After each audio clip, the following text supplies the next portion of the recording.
जय हिंद दोस्तों, स्वागत है आप सभी का आपके अपने YouTube चैनल जैकपुर पे। तो आज का ये वीडियो काफ़ी इंपॉर्टेंट होगा क्लास 11 के सभी छात्र छात्राओं के लिए, चाहे आप आर्ट्स के स्टूडेंट हैं चाहे आप साइंस के स्टूडेंट हैं। अगर आप ऑब्जेक्टिव एग्जाम देने जा रहे हैं तो ये वीडियो काफ़ी हेल्पफुल होने वाला है आपके लिए। तो लास्ट में एग्ज़ाम के कुछ दिन पहले इस वीडियो को अगर आप देख रहे हो तो बहुत ही बेनिफिट मिलने वाला है। तो वीडियो को शुरू से लेकर लास्ट तक जरूर देखिएगा, क्योंकि आज के इस वीडियो में हम लोग क्लास 11 के ऑब्जेक्टिव एग्जाम 2025 का सही तरीके से एग्ज़ाम देना सीखेंगे। कुछ टिप्स आपको बताया जाएगा जो आपके एग्ज़ाम में महत्वपूर्ण रोल निभाएगा। तो वीडियो को अभी से लाइक कर दीजिए। चैनल पे पहली बार विजिट कर रहे हैं तो सब्सक्राइब करके घंटी वाले आइकन को प्रेस कर लीजिए। साथ ही साथ परीक्षा की तैयारी करने के लिए आप हमारे व्हाट्सएप ग्रुप को ज्वाइन कर सकते हैं, लिंक हमने डिस्क्रिप्शन में डाल दिया है। अब आइए देखिए, यहाँ पर मैंने आपसे बताया है कि ऑब्जेक्टिव यानी कि बहुविकल्पी इसको बोला जाता है, और इसको हम लोग शॉर्ट में MCQ भी बोलते हैं। जो मल्टीपल जो कोई होता है ना, चॉइस क्वेश्चन, उसी को हम लोग बहुविकल्प प्रश्न बोलते हैं। अब देखिए, यहाँ पर कहा गया है कि प्रश्नों का सटीक जवाब देने के लिए एक व्यवस्थित का मतलब होता है, मतलब क्रम से व्यवस्थित और प्रभावी तरीका अपनाना जरूरी होता है। मतलब ऐसा नहीं होता कि जैसे तैसे आंसर करते आ गए। और हर एग्ज़ाम का अपना अपना एक स्टैंडर्ड होता है। सब्जेक्टिव का अपना स्टैंडर्ड होता है कि आपको कैसे लिखना है, क्या लिखना है। ऑब्जेक्टिव का एक अपना तरीका है सॉल्व करने का। नीचे कुछ आसान और उपयोगी टिप्स दिए गए हैं और जो आपकी मदद कर सकते हैं, खासकर जैक 11वीं की बोर्ड परीक्षा जैसे एग्जाम में। ठीक है, अभी आपको नीचे टिप्स आपको हम देने वाले हैं जो कि जैक 11 की जो बोर्ड परीक्षा आपकी होने वाली है ऑब्जेक्टिव, उसके लिए ये काफ़ी इंपॉर्टेंट होने वाला है। तो वीडियो में बहुत मज़ा आने वाला है। आप लोग प्लीज़ कमेंट बॉक्स में आप अपना नाम, अपने ज़िला का नाम जरूर टाइप कीजिएगा, ताकि हमें पता चल सके कि आप लोग कहाँ कहाँ से अपना प्यार हमें दे रहे हो। चलिए, सबसे पहले पॉइंट पे अगर हम आएँ तो पहले पॉइंट में कह रहा है कि प्रश्न को ध्यान से पढ़ें, हर शब्द पर ध्यान देना होगा आपको। ठीक है, प्रश्न को ध्यान से पढ़ें और हर शब्द पर ध्यान दें, खासकर नहीं, सबसे अधिक, सबसे कम जैसे शब्दों का अर्थ बदल जाता है। बात समझ में आया? हो सकता है कि आपसे पूछ रही जाए कि भारत सबसे अधिक सबसे बड़ा क्षेत्रफल भारत का कौन सा राज्य है। तो देखिए, राज्य के बारे में आपसे पूछा है लेकिन सबसे बड़ा लग गया। तो इस तरह का जो शब्द होता है, इन शब्दों को आपको ध्यान से देखना होगा। ऐसा नहीं, कभी कभी गलती हो जाता है, बच्चे बोलते हैं कि भैया पूछा था ये वाला सबसे अधिक वाला, मैंने दे दिया नॉर्मल वाला आंसर।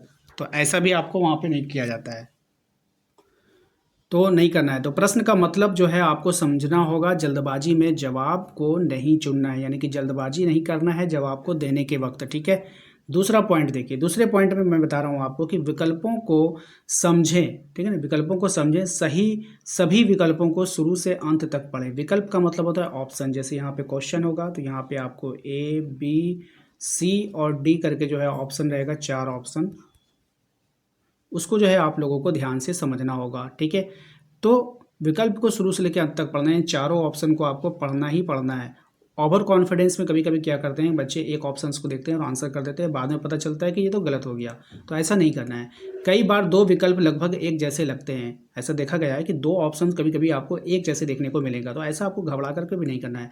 लेकिन छोटा अंतर जवाब को बदल देता है। अंतर को पकड़ना है कि इन दोनों में आखिर क्या अंतर है। दोनों ऑप्शन तो सेम सेम लग रहा है भाई, अंतर क्या है। तो इस तरह से आप वहाँ पे थोड़ा सा दिमाग लगाओगे। आइए, एलिमिनेशन मेथड, ये काफ़ी महत्वपूर्ण मेथड होता है और इसका उपयोग हर एक स्टूडेंट करते हैं ऑब्जेक्टिव एग्जाम में। ठीक है, तो यहाँ पर आप देखो करें। ठीक है, यहाँ पे करें जो नहीं, करें होगा जो विकल्प स्पष्ट रूप से गलत है। यानी कि इसमें होता क्या है कि ना, एलिमिनेशन में जैसे 4 ऑप्शन दिए गए हैं, तो अगर जो ऑप्शन स्पष्ट हमको पता है कि ऑप्शन D, C नहीं है, तो उसको हम काट देंगे, पहले ही हटा देंगे। ठीक है, उन्हें पहले ही हटा दे, बचे हुए विकल्प में से सही जवाब को चुनना आसान हो जाएगा। मान लीजिए 4 ऑप्शन आपको दिया जाएगा, इन 4 ऑप्शन में से A है, B है, C है और D है। हमें पता है कि ये दोनों ऑप्शन नहीं है, ये दोनों कन्फर्म है कि ये आंसर नहीं होगा। तो बच कितना गया, 2। अब ये 50-50 हो जाता है। बात समझ में आया कि नहीं? अब इसके चांसेस है कि हम जो आंसर करने वाले हैं उसका जो 50-50% जो है आंसर आएगा, राइट हो जाएगा। तो इस तरह से आप जो है एलिमिनेशन मेथड का उपयोग कीजिएगा। ठीक है, आइए क्वेश्चन नंबर आते हैं, सॉरी पॉइंट नंबर 4 पे आते हैं। कह रहे आपसे महत्वपूर्ण तथ्यों को याद रखें। ऑब्जेक्टिव प्रश्न अक्सर तथ्यों, सूत्रों, परिभाषाओं, महत्वपूर्ण बिंदुओं पर आधारित होता है। कुछ मोस्ट इंपॉर्टेंट टॉपिक होता है जिसको आप लोगों को याद रखना चाहिए। अपनी तैयारी के दौरान इन पर फोकस करना होगा। जैसे कि आप तैयारी कर रहे हो तो अभी ज़्यादा से ज़्यादा इन चीज़ों पर फोकस करना होगा। अगर सवाल किसी तारीख से, वैज्ञानिक का नाम, सूत्र से जुड़ा है तो सटीक डेटा को याद रखना होगा आपको। ठीक है, चलिए, जगह हिस्ट्री वाले होते हैं ना, उनका डेट उन पर पूछा जाता है। और जो साइंस वाले स्टूडेंट है तो वैज्ञानिक का नाम हो जाता है, फॉर्मूला से सवाल आता है। तो इस तरह से जो है आप लोगों को एक नोट्स बनाना होगा हर एक चैप्टर का, उसमें कितने डेट्स आ रहे हैं, कितने फॉर्मूले आ रहे हैं, ये सब आपको नोट्स बनाना होगा। ठीक है। पॉइंट नंबर 5 पे आते हैं कि प्रश्न के संदर्भ में को समझना होगा। अगर प्रश्न में कोई स्थिति या उदाहरण दिया गया है तो उसे ध्यान से पढ़कर उसी के आधार पर चुने, ना कि सिर्फ सामान्य ज्ञान से। ठीक है। कभी कभी होता है कि विकल्प जो है लंबा दे देता है कि आप इसको पढ़ें, ऑप्शंस को भी पढ़ें, पढ़ करके फिर आंसर करें। तो इस तरह से होगा तो आपको पूरा जो है सिलसिलेवार से उसको पढ़ना होगा। पॉइंट नंबर 6 पर आते हैं। इसमें कहा गया है कि अनुमान लगाने से पहले सोचें। अगर आपको जवाब नहीं पता है तो तर्क का इस्तेमाल करें। ठीक है, लॉजिक का इस्तेमाल करना होगा आपको। गलत जवाबों को हटाने के बाद सबसे संभावित विकल्प को चुनें, लेकिन बिना सोचे समझे अंदाजा ना लगाएं, खासकर नकारात्मक अंकन हो तब। लेकिन आप लोगों के एग्जाम में ये नकारात्मक नहीं होता है। जो लोग जिसके एग्जाम में होगा तो वो लोग उसको अप्लाई करेंगे, आप में नहीं होता, इतने सोचने की जरूरत नहीं है। लेकिन हाँ, तर्क इस्तेमाल जरूर करना चाहिए। तर्क में क्या, ऑप्शन से आपको छांटना होगा वहाँ पर। ठीक है। चलिए पॉइंट नंबर 7 पे आते हैं। इसमें कहा गया कि प्रैक्टिस करें पिछले साल के प्रश्न, जैसे जैक के 11वीं की पुरानी पेपर, मॉडल पेपर सॉल्व करें। मतलब अभी आप बोलोगे भैया मॉडल पेपर, रियल पेपर नहीं आया है, तो हमारे चैनल पर अगर आप देखोगे तो मैंने बहुत सारे मॉडल पेपर कराए हैं। जो previous year model paper, original model paper है, उसको आपको प्रैक्टिस करना चाहिए। टाइम मैनेजमेंट सीखें ताकि परीक्षा में घबराहट ना हो। समय बाउंड करके, घड़ी का टाइम लगा करके आप सॉल्व करें। जैक परीक्षा में 15 मिनट का अतिरिक्त समय मिलता है। इसका उपयोग प्रश्न को पढ़ने और चेक करने में करें। उदाहरणतः जैसे कि भारत की राजधानी क्या है, उसमें 4 ऑप्शन है, मुंबई, दिल्ली, कोलकाता।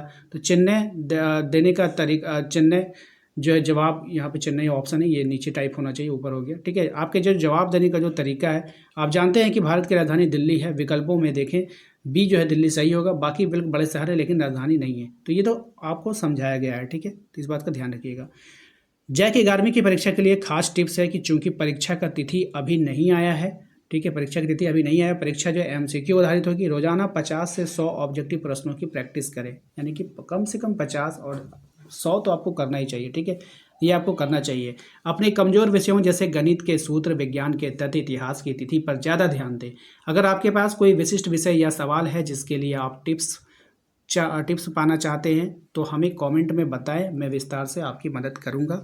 और आशा करते हैं कि आप लोगों को आज का ये वीडियो पसंद आया होगा। वीडियो को लाइक करके चैनल को सब्सक्राइब कर लीजिए, घंटी वाले आइकन को प्रेस कर लीजिए ताकि आने वाली हर एक वीडियो का नोटिफिकेशन आपके मोबाइल पर जाए। वीडियो के डिस्क्रिप्शन में आपको मैंने व्हाट्सएप ग्रुप का लिंक डाल दिया है, उसको जाकर ज्वाइन कर लीजिए।